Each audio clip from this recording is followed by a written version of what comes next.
நண்பர்கள் அனைவருக்கும் அன்பான வணக்கம். நான் உங்கள் ரேணுகா தேவி கணேஷ்குமார். இன்றைக்கி ஹேர் ஆயில் தயாரிக்கிற முறையை உங்கள் கூட நான் ஷேர் பண்ணிக்கிறேன். ஹேர் ஆயில் கூந்தல் தைலம் எப்படி தயாரிக்கிறதுங்கிறது நான் ஷேர் பண்ணிக்கிறேன்.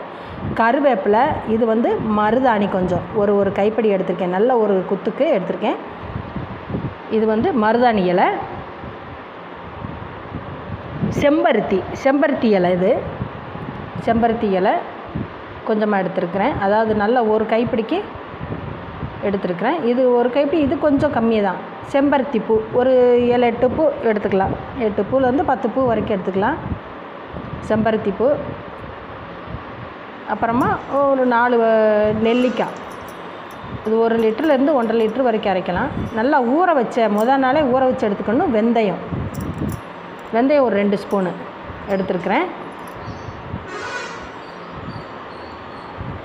இது கற்றாழை இதை நம்ம தோல் வெளியில் உள்ள தோலை எடுத்துகிட்டு உள்ள ஜெல்லை மட்டும் நம்ம அலசி சேர்த்துக்கணும். ஒரு 2 பீஸ் எடுத்துருக்கிறேன். இந்த மாதிரி நல்லா அலசி ஜெல்லாக மட்டும் நம்ம எடுத்துக்கிட்டால் நல்லாயிருக்கு. இது ஜெல்லு தான் யூஸ் பண்ண போகிறோம். நல்லா வாஷ் பண்ணி எடுத்துக்கணும்.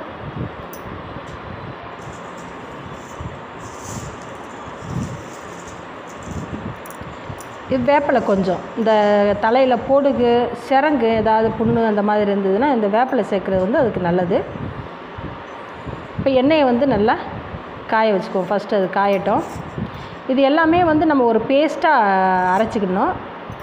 நல்லா ஒரு பேஸ்ட்டாக அரைச்சாச்சு. இதில் நான் வெங்காயத்தை சேர்த்துருக்கேன், கரிசலாங்கண்ணி சேர்த்துருக்கிறேன், சூட் பண்ண விட்டுட்டேன். நல்லா பேஸ்ட்டாக இந்த மாதிரி அரைச்சி எடுத்துக்கலாம். எண்ணெய் காயுது. இதில் நம்ம 1 ஸ்பூன் மிளகு சேர்த்துக்கலாம். மிளகு சேர்க்கும்போது நல்லா பொரியிற சத்தம் வரும். நமக்கு அது எண்ணெய் காஞ்சிருச்சுன்றதும் தெரிஞ்சுக்கிடும். மிளகு சேர்க்குறது நல்லது தான்.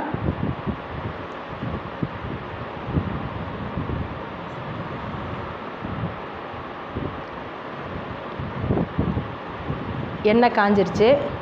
இப்போ நம்ம அந்த பேஸ்ட்டை அரைச்சிருக்கிறோம் இல்லையா, இதை நம்ம கொஞ்சம் கொஞ்சமாக சேர்த்துக்கலாம். தெறிக்கும், கொஞ்சம் பார்த்து பக்குவமாக பார்த்து இதில் நீங்கள் சேர்த்துக்கணும். அது ஈரத்தன்மையோடு இருக்குது பார்த்தீங்களா. இதில் தண்ணியெல்லாம் நீங்கள் சேர்த்து அரைக்கக்கூடாது. அதில் உள்ள அந்த இலைகள் உள்ள தண்ணியே போதுமானது.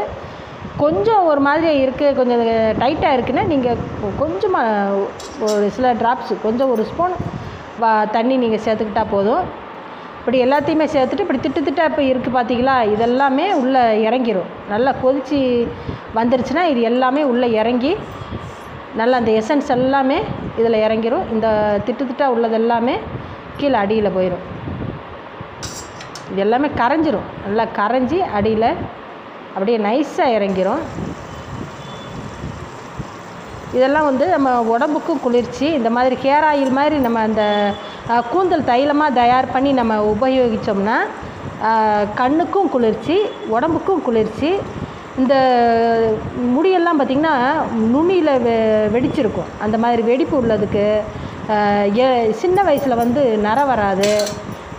சின்ன வயசுலேருந்து இந்த மாதிரி கூந்தல் தைலமாக நம்ம அந்த ஹேர் ஆயிலாக தயார் பண்ணி இளம் பருவத்தினர் பிள்ளைகளுக்கெல்லாம் சின்ன வயசுலேருந்தே நம்ம தேய்ச்சிட்டு வந்தோம்னா அவங்களுக்கு சீக்கிரமாக முடி நரைக்காது, நல்லாயிருக்கும். கூந்தலும் நல்லா கொஞ்சம் அடர்த்தியாக வளரும், முடி உதிர்வை தடுக்கும்.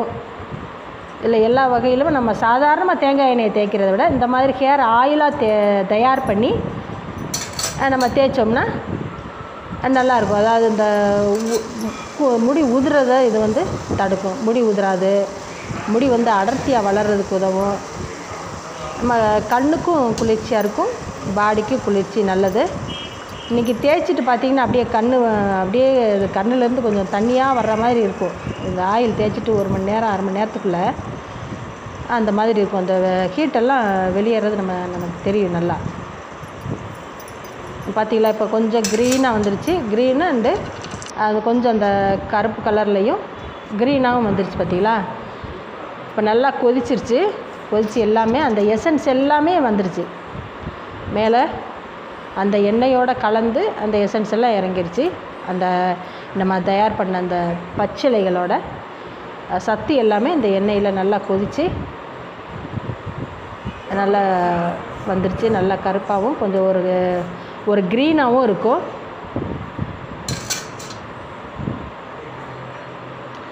இந்த மாதிரி நம்ம ஹேர் ஆயிலாக தயார் பண்ணி உபயோகித்தோம்னா நல்லாயிருக்கும். கூந்தல் வளர்ச்சிக்கு நல்லது.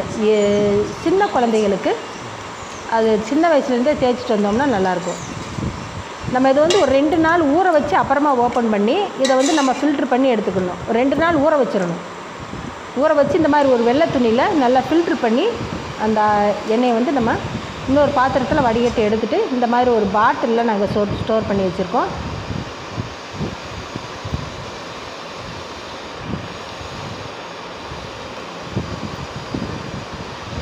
அவ்வளோதான் நண்பர்களே, இந்த ஹேர் ஆயில் தயாரிப்பு, அதாவது கூந்தல் தைலம் தயாரிப்புங்கிறத ரெடியாகி நாங்கள் பாட்டிலில் வந்து ஸ்டோர் பண்ணி வச்சுருக்கோம். நன்றி நண்பர்களே, நன்றி.